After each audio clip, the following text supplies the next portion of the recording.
எடப்பாடி இவ்வளோ இறங்கி வந்து விஜய் கிட்ட கேட்டுட்டு இருக்கிறாரு. இதில் யாருக்கு இழப்பு ஏற்படும், யாருக்கு லாபமாக இருக்கும், அது எந்த விதமான முடிவு அவங்க எடுக்க போகிறாங்க?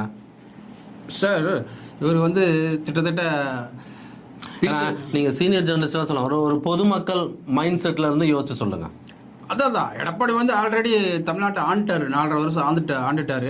அந்த ஆட்சியினுடைய சுவை என்னென்னு தெரியும், என்னென்னலாம் செய்யலான்னு சொல்லிட்டு தெரியும். அவர் என்ன செஞ்சுக்கிறாரு, திட்டங்கள் எல்லாம் செஞ்சுக்கிறாரு. நான் 10.5 பாமக கொடுத்தது, அந்த வன்னியர் மக்களுக்காக கொடுத்தது. 7.5% வந்து டாக்டர், அதாவது நீட் எழுதாமையே நேரடியாக வந்து பாஸ் பண்ணனா அவங்க போகலாம் அப்படின்னு சொல்லிட்டு அரசு மாணவர்களுக்கெல்லாம் கொடுத்து, இதை வந்து சில திட்டங்கள் எல்லாம் நல்லா செஞ்சுக்கிறாரு. அதன் அடிப்படையில் இன்னும் தொடரலாம் அப்படின்ட்டு ஆசைப்படுறாரு அவர். அதனால் நீங்கள் வாங்க அப்படின்னு சொல்கிறாரு. அப்படி வந்தால் பிஜேபிக்கு, அதாவது தமாகவுக்கும் நல்லது, விஜய்க்கும் நல்லது, அப்போ ஏடிஎம்கேவுக்கும் நல்லது அப்படிங்கிற ஒரு ரீதியில் தான் பார்ப்பாங்க. அப்போ இந்த கூட்டணி கொஞ்சம் ஸ்ட்ராங் ஆகிடும். அப்போ ஏற்கனவே திமுக